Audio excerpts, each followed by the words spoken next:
La entrevista a la carta, en diálogo directo con los protagonistas de los hechos. Está con nosotros Gustavo Manrique, ministro de Ambiente. Ministro, ¿cómo está? Muy buenas tardes. Hola Gisela, muchísimas gracias por la oportunidad de estar en su prestigioso programa. Gracias a usted por acompañarnos. Ministro, según lo que se ha dado a conocer a través de la prensa, en el marco de la COP26, Ecuador anunció la declaración de una nueva reserva marina de Galápagos de 60.000 kilómetros cuadrados, los cuales se suman pues al área de conservación ya existente en las islas, pasando de 138.000 a 198.000 kilómetros cuadrados. Esto ha sido muy bien visto por las organizaciones ambientalistas. Incluso ayer tuve una entrevista con uno de los dirigentes del sector de la industria pesquera y se manifestó que ha sido, pese a que en años anteriores se opusieron a esta decisión, pues ahora han participado en la toma de decisiones y se sienten que están aportando al país, aportando al patrimonio de las Islas Galápagos. ¿Cuáles fueron las consideraciones técnicas para la creación de esta nueva reserva marina?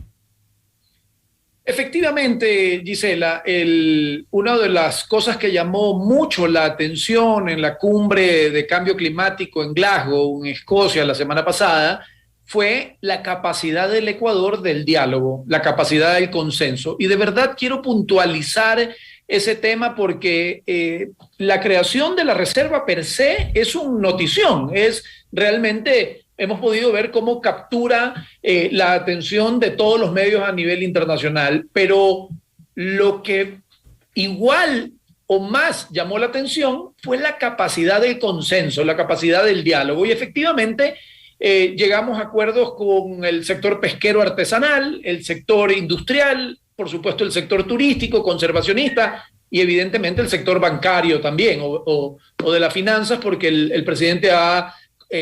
manifestado que habrá un canje de deuda destinado a conservación.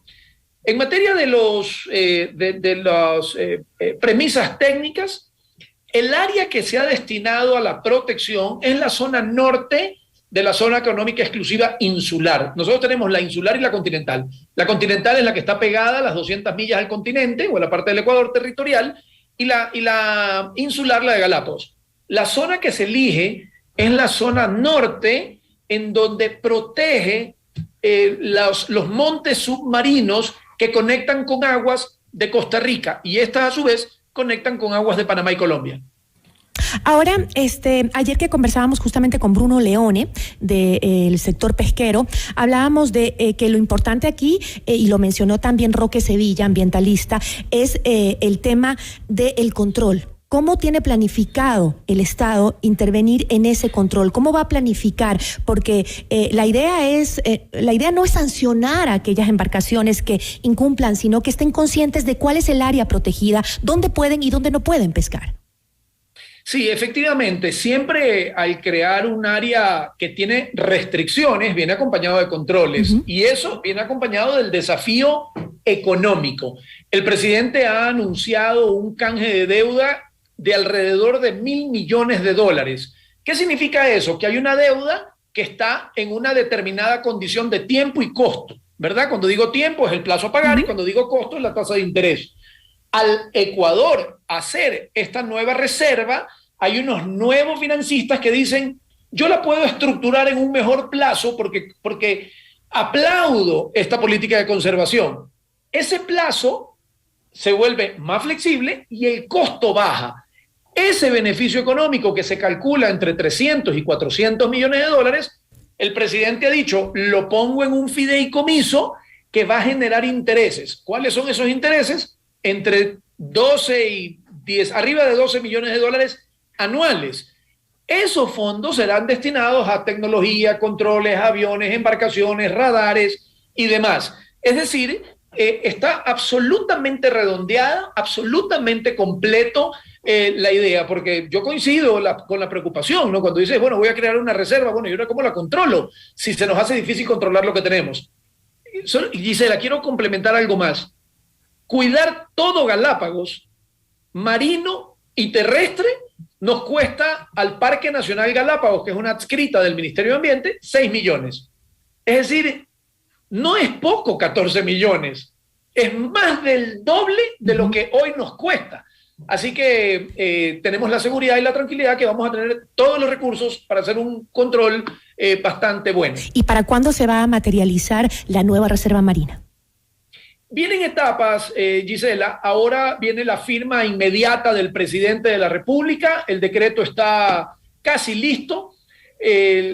Más bien la dificultad es, más que dificultad, lo que queremos hacer es un buen evento que le mande un mensaje al mundo de que el Ecuador camina lo que habla, ¿verdad?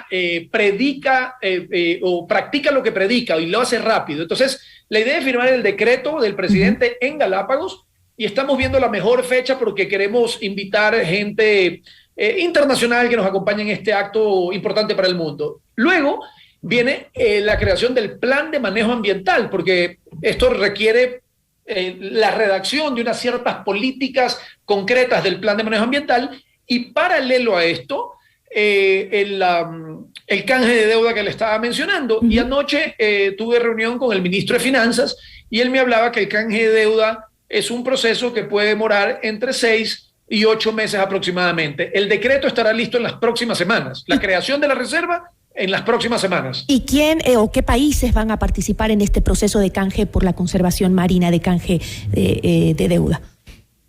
No, esto es un tema soberano, de una deuda soberana del Ecuador que tiene con diferentes tenedores o diferentes personas que son dueños de esos papeles. Al Ecuador salir con los bonos azules, hay gente que está dispuesta a comprar esos papeles en un costo más barato. Entonces, no es un tema de entre países, es un tema más bien con la banca internacional. Ok. Entiendo que además Ecuador se ha comprometido a reducir las emisiones de metano en un 30% hasta el año 2030. ¿Cuál es la estrategia? ¿Cómo va a ser ese proceso que Ecuador va a generar para poder lograr esa meta? Sí, efectivamente, es importante, Gisela, saber, todos hablamos en toneladas de CO2, ¿verdad? Y todos entendemos muy claramente que el CO2 es el que contamina, pero la audiencia debe conocer que el metano, que es un tipo de gas particular, es 34 veces más contaminante que el CO2. Y aquí hay ciertos estudios, digo por los especialistas que me están escuchando en la radio. El más conservador de las aseveraciones dice que es 21 veces más contaminante.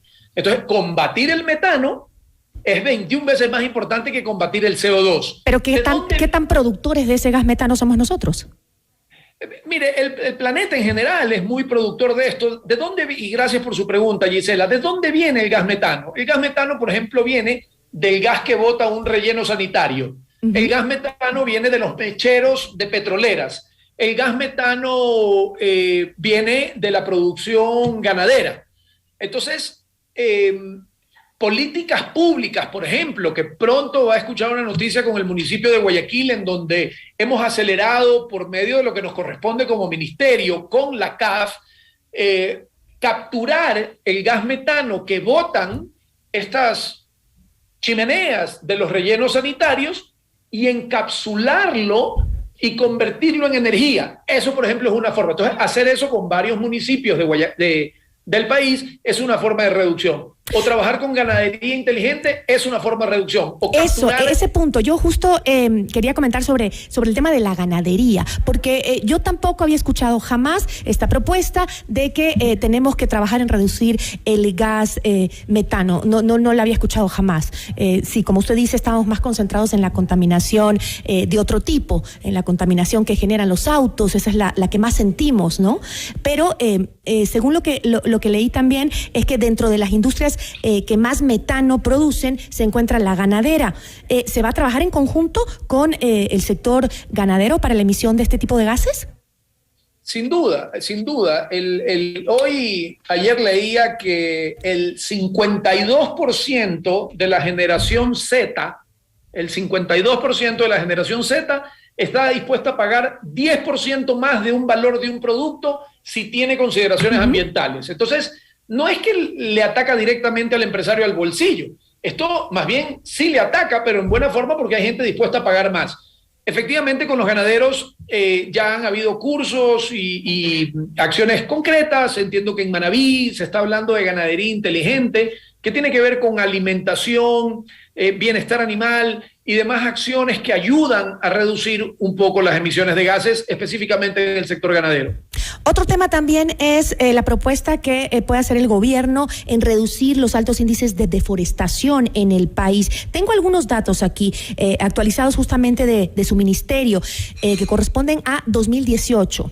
Indican que cada año se pierde un promedio de 94.353 hectáreas de bosque en el Ecuador debido a la deforestación. ¿Cuál es la propuesta en ese ámbito? Sí, efectivamente, Ecuador tiene varios proyectos íconos a nivel mundial que también fueron motivos de halago en Glasgow. El uno es el proyecto Red+, ¿verdad? En el que, por ejemplo, usted debe haber visto que Noruega nos dio $24 millones por deforestación evitada. ¿En qué se canalizan esos proyectos? En asistencia técnica en las comunidades para que en vez de que tengan que deforestar, puedan hacer productos y bioemprendimientos que luego tengan un sello de deforestación evitada, ¿verdad? Otro proyecto insignia es el proyecto Sociobosque.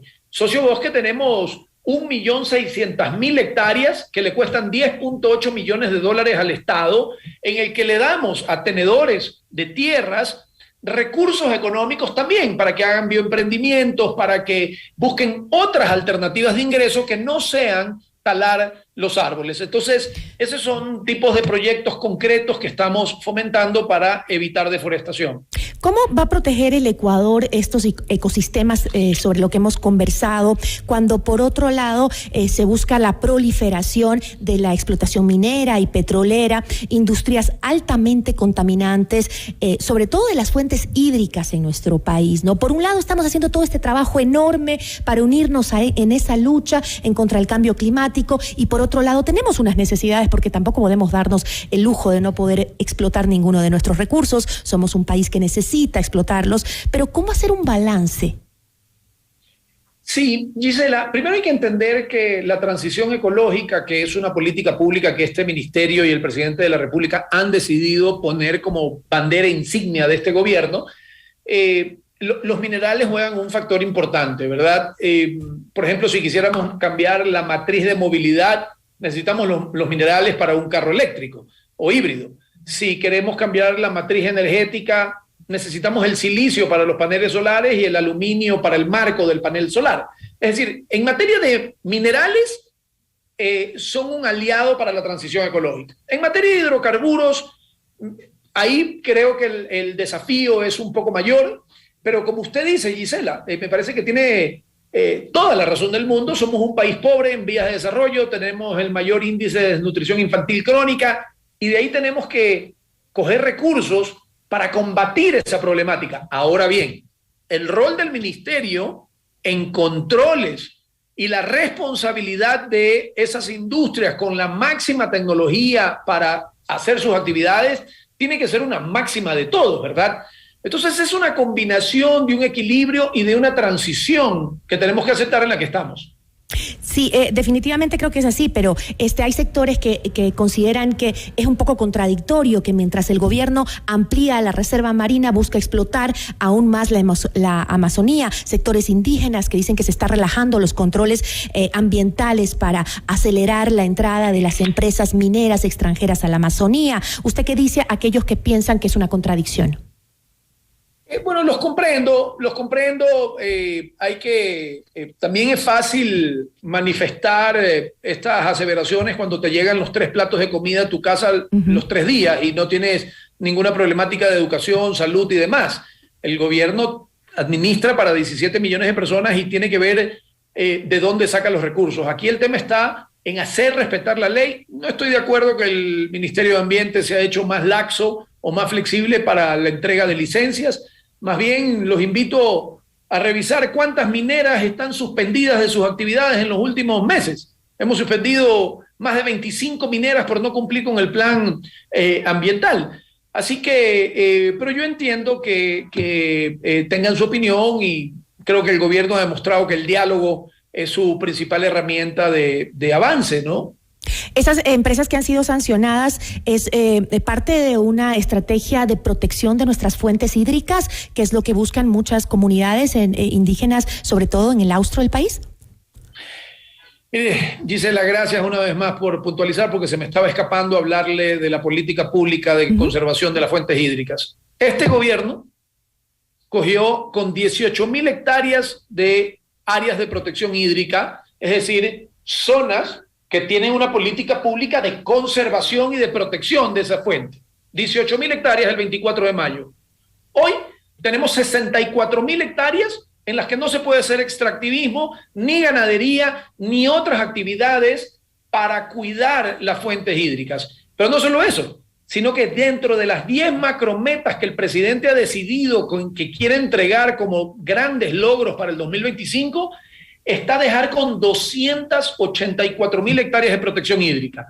Entonces, hemos establecido al agua como un principio rector que en Glasgow, de nuevo, les impresionaba cómo este gobierno ha logrado conectar la conservación con la producción. ¿Por qué? Lo que le decía de los pesqueros. La conservación con la salud. ¿Por qué? Por la conservación de las fuentes hídricas para proteger, para luchar contra la desnutrición infantil crónica. Y varios aspectos en cómo ya el ser humano y la naturaleza están en el centro de la ecuación. No es que solo el ser humano está en el centro. Ahora está todo interconectado. Yo le agradezco muchísimo, ministro, y eso se evidencia justamente en lo que ayer conversábamos con el dirigente de las industrias pesqueras, que decía que lo entrevisté antes en el gobierno anterior y se opuso fervientemente a la creación de una reserva marina. Hoy está de acuerdo y eso nos dice algo. Le agradezco muchísimo. Quiero solo un último mensaje, Gisela, decirle, en la ley de económica tributaria urgente hemos propuesto que las empresas que decidan invertir o donar recursos económicos para restauración, reforestación, bioemprendimientos, economía circular, podrán tener una doble deducibilidad del impuesto. Y quienes lo reciban, lo pueden recibir en calidad de donación. Eso va a acelerar. Se calcula que va a haber 630.000 millones de dólares en sostenibilidad invertidos hasta el 2030. Y van a haber más de 20 millones de empleos que se van a generar. Queremos atacarle eso, queremos coger un pedazo de ese pastel de lo que está ocurriendo en sostenibilidad. Así que hay muchas cosas que estamos haciendo para tratar de darle empleo a esos 7 de cada 10 que no lo tienen. Con eso me quedo, ministro. Muchísimas gracias por habernos acompañado. Gracias a usted. Una buena tarde. Agradecemos a Gustavo Manrique, ministro de Ambiente. Esto es Notimundo, la Carta, siempre bien informados.